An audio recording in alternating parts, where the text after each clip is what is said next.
This is Morchella australiana, and as the name suggests, it's a species of morel found in Australia. It's a springtime mushroom. You're only going to find it in the spring. Sometimes spring comes early, sometimes spring comes late. This morel is the most sought after mushroom on the planet. Easy to recognise, hard to find. They look very different from your usual pedestrian mushroom. They have honeycombed heads, with pouches, with cavities, holes, pits, caves, little rooms with ridges separating the little rooms. If you're a tired Portuguese millipede, it would be the perfect room to sleep the day away in.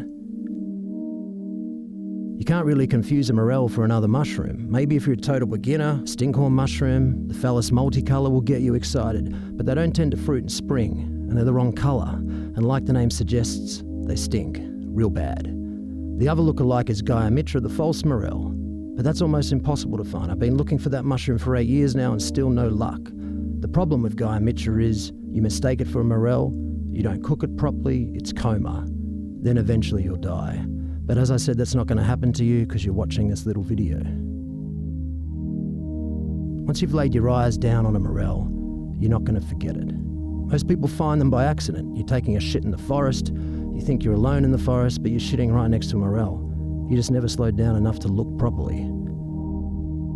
A morel is easier to see from a distance, and once you get up close, they disappear. I watched you as you disappeared. They're more like a shadow of a mushroom than an actual mushroom, like a tree leaf, like a wombat poo, like a piece of bark, a rock, you name it. Everything when you're out there looks like a morel. I heard my friend Todd the other day say God invented eucalyptus leaves to punish weird mushroom people. A no morel hunter will ever tell you where they find morels, even if you get them drunk. But here are some clues. Look for sandy soil, poor soil, granite soil, the last place you think a mushroom would live. Look for the waxlip orchid, the duck orchid, the spider orchid, the donkey orchid. Just look for the old man with the walking frame looking for the rare blue orchid. Why not join the local orchid society while you're at it? Look for the bobtail lizard, the shingleback skink, Tiliqua rugosa, the sleepy lizard. She is the host animal of the morel, the protector of the morel. If you find that skink, make friends with that skink because you will be close. Do you know anyone that has a metal detector that goes looking for gold? Go with them, look for gold. Gold diggers see more morels than gold, and they don't even realise morels are actually the gold. In 2009, Jolie Holland wrote a song called Springtime Can Kill You. I know what she's singing about when she sings that line. Get out of your house. What she means is if you don't get out of your house and find morels, springtime will actually kill you, because there's nothing worse than having no morels. The beautiful thing about morels is you never look upon the same morel twice, for it's not the same morel and you're not the same person you were after you saw your last morel. It changes you every time, every single time.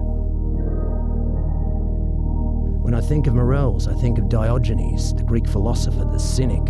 Sleeping in his barrel, he had a bowl for drinking water. One day he sees a boy drinking water by the stream out of his bare hands, so he smashes his bowl. Diogenes was right.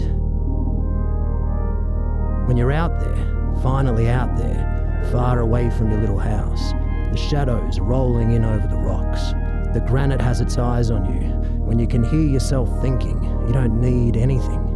Not a single thing. The open sky, the swaying yellow box gums, the red-necked wallaby sleeping in the long grass, the shingleback skink sleeping in the morning sun, and the morel. Just the morel. Just the morel. Just the morel.